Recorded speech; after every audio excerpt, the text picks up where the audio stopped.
Abaana ba Bayibuli nga mwabitegedde.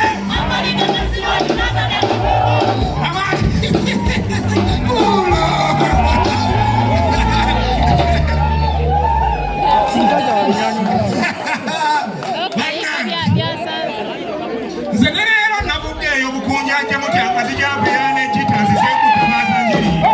Nafuuka muntu mulamu baana basibe yali omukozi w'ebifo nadde bonna ziggala.